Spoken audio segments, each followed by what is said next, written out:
இந்த சத்தத்தை கேட்கிற நீங்கள் ஒருவேளை எனக்கு ஒண்ணுமே இல்லை அப்படிங்கிற ஒரு நிலைமையில இருந்தாலும் இருக்கிறது இல்லை, உங்களுக்கு என்ன இன்றைக்கு இருக்குதோ அதன் மூலம் பிறருக்கு பிரயோஜனமான ஒரு வாழ்க்கை வாழ தீர்மானியுங்க. பிரியமானவர்களே, இயேசுவின் இன்ப நாமத்திலே மனதார வாழ்த்துகிறேன். ஏசப்பா உங்களை ஆசீர்வதித்து நடத்துவாராக. பிலேமோன் 1:20 ஆம் சகோதரனே, கிறிஸ்துவுக்குள் உம்மாலே எனக்கு பிரயோஜனம் உண்டாகட்டும்.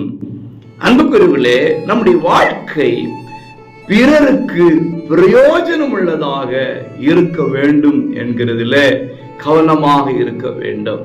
இன்றைக்கு பலரும் அவர்களுக்கு பிரயோஜனமாகவே சிந்திக்கிறார்கள், செயல்படுகிறார்கள், யோசிக்கிறார்கள், வாழ்ந்து கொண்டிருக்கிறார்கள். அவர்களுக்கு இதெல்லாம் எதுக்கு அப்படின்னு சொல்ற அளவுக்கு எல்லாவற்றையும் பெற்றோர்களாக இருப்பார்கள்.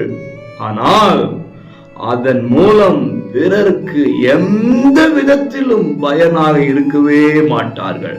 இந்த சத்தத்தை கேட்கிற நீங்கள் ஒருவேளை எனக்கு ஒண்ணுமே இல்லை அப்படிங்கிற ஒரு நிலைமையில இருந்தாலும் இருக்கிறது இல்லை, அதுல பிறருக்கு பிரயோஜனம் உள்ள ஒரு வாழ்க்கை வாழ தீர்மானிங்க.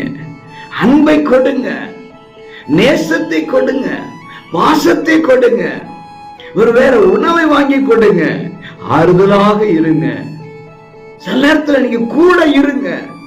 இதெல்லாம் பிரயோஜனங்க. நம்ம எதை விதைக்கிறோமோ அதைத்தான் அறுப்போம்.